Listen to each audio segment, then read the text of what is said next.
Hey guys, I'm Kara with Lemons to Lemonade Furniture, and on today's furniture flip, I am updating a buffet that's a custom order. It gave me a few interesting challenges along the way, but with a little paint and some persistence, I think I got it just right for my client. Come on along and see.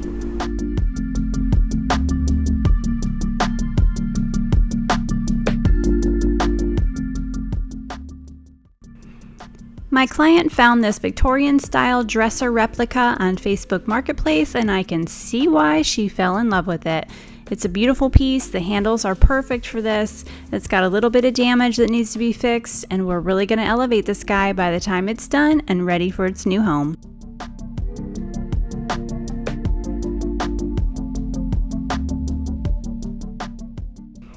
I'm using simple green to clean this guy. It was pretty dirty when it arrived at my house. When you're cleaning your pieces, it's a perfect time to get a good look around and see what kind of damage needs to be fixed. Once I'm done scrubbing this one down with some simple green, I'll take some warm, clean water and make sure that all of the cleanser is wiped off.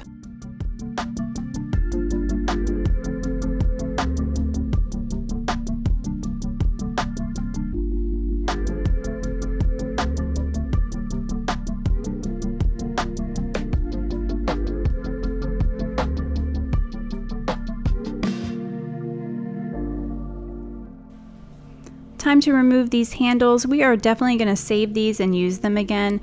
I love the original Victorian handles that are on the front of these serpentine type dressers. They're usually just so perfect and fitted for these pieces, so if you find one that has all the handles intact, it's a good deal.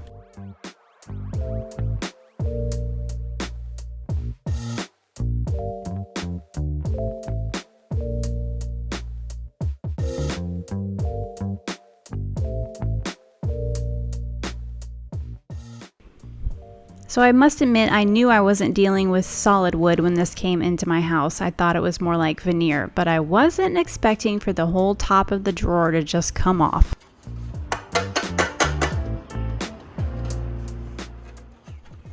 Yep, it was plastic.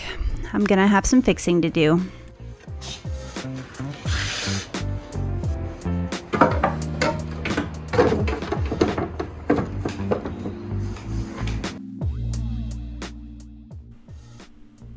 Now that the outside is clean, I'll take it all apart and make sure that the inside is clean as well.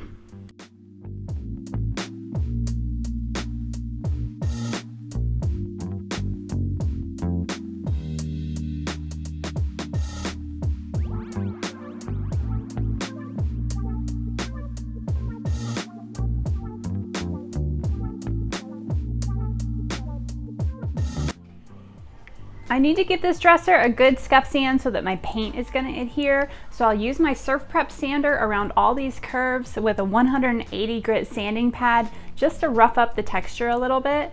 Now the top of this has a lot of big dings and scratches in it that are going to take me a little bit to get down.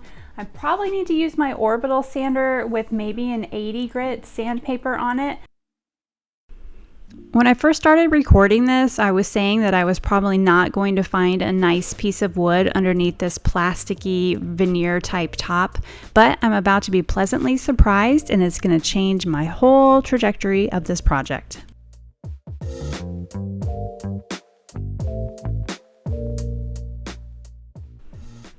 There was a lot of damage to the top of this buffet as far as scratches and dings go, so I was thrilled that it was coming off so easily. I started off with an 80 grit sanding disc up to a 120 and then a 180, and I worked my way up to a 220 disc at the end so that the top was nice and smooth.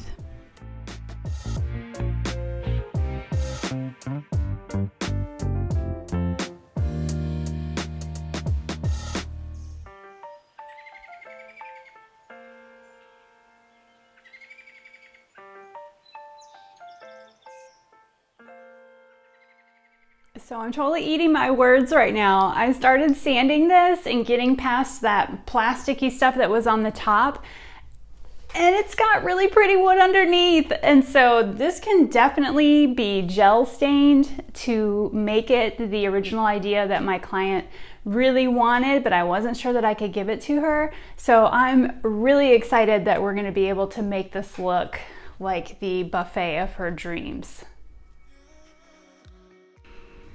Now that the top is sanded down, I'll take my Surf Prep sander and go through all these little edges and curves to make sure that the buffet itself is sanded down so the paint will adhere nicely.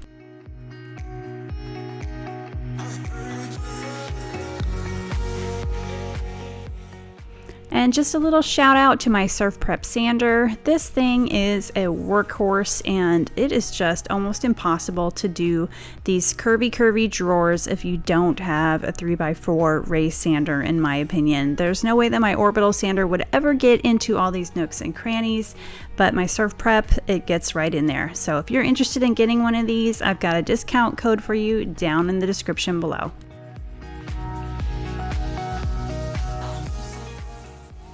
There's always lots of prep work to do before you can start painting a piece, and this one was no exception. I'm just taking some warm water and wiping back all of my sanding dust so that none of this gets in my paint.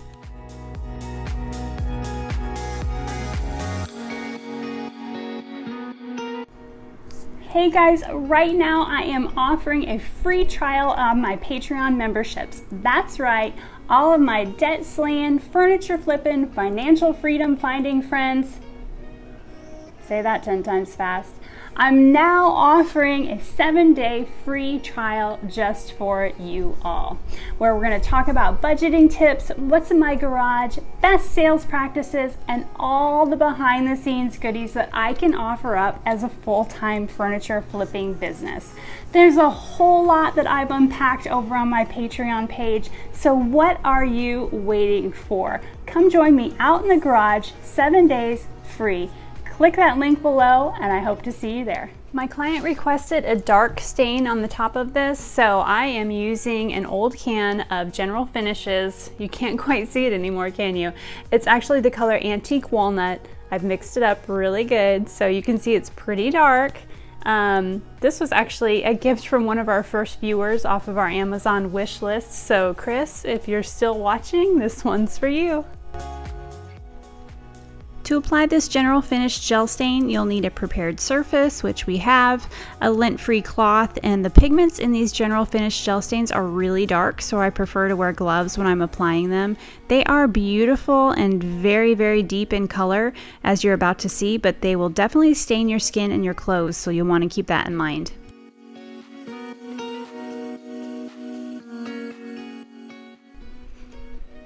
I like to apply the gel stain in longer strokes in the direction of the wood grain.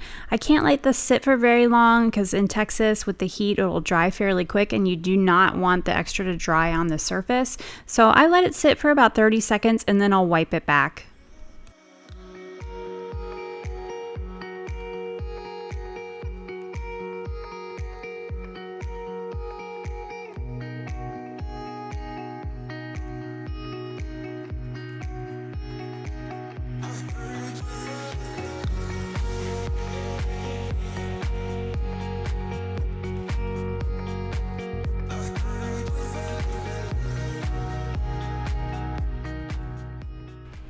These General Finished oil-based gel stains are quite possibly the easiest of all the gel stain finishes to use, and they achieve a hand rub look without all the extra work, which is exactly what my client wanted.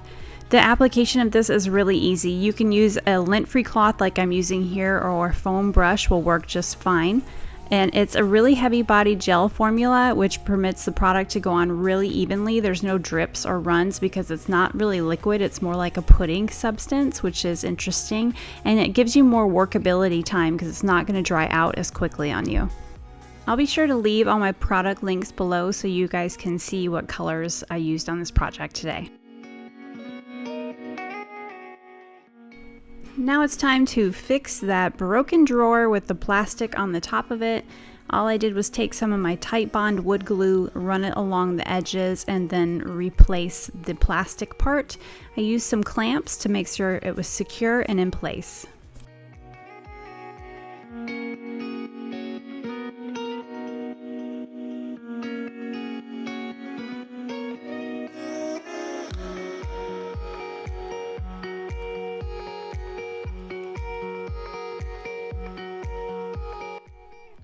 Now that my gel stain is dry, it's time to start taping off the top so that I can start painting the body of the dresser.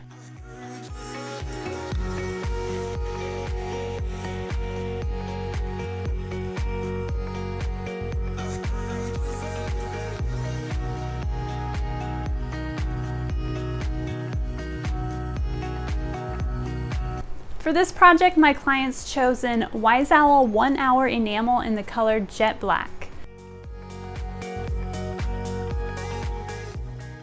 It's stain blocking, so I don't have to worry about priming this piece, especially since it's going to be a dark color. This stuff dries in 30 minutes, and then the recoat time is in as little as 1 hour.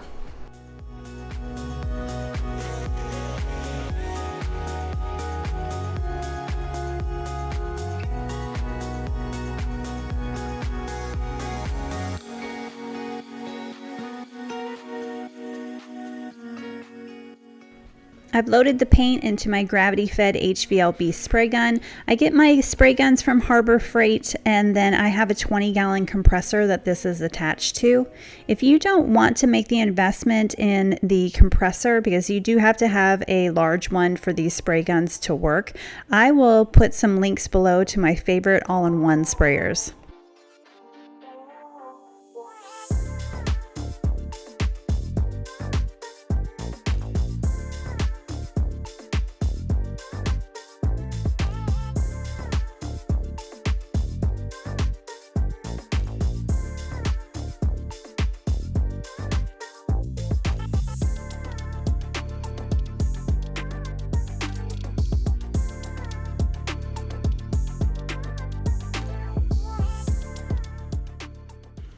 Once the first coat is on the body of the dresser, I'll move on to the drawers. I do tape the sides of the drawers with some 2-inch masking tape, and then across the top I'll do what I call the pizza box trick and take an extra box that I have laying around and put it around the top and the sides so I don't get any overspray into the drawer.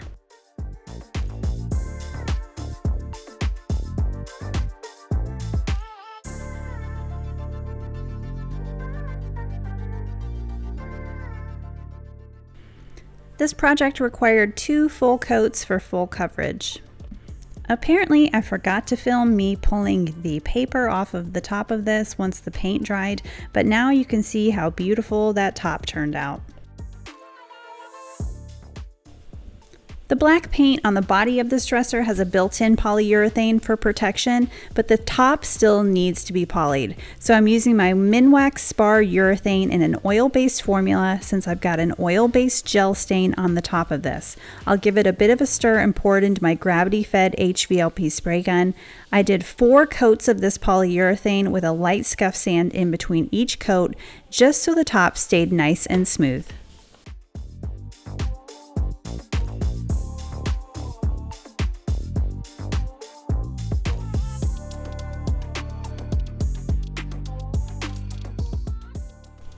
I'll let the poly dry, put this back together, and get to work on the handles. My client requested a rubbed gold look on the handles of these, and I think she made the perfect choice. So to achieve this special look, I'm going to use my Rust-Oleum spray paint in the same color as the body of the dresser, and I'll give the handles 2 good coats of this before we apply the gold, making sure that the black spray paint is dry between each step. Once the black spray paint is completely dry, I've used some gold gilding wax to simply touch along some of the details of the handles. I don't want to overpower these handles with the gold, but I just want to make them look like they've been gently burnished in it, if that makes any sense.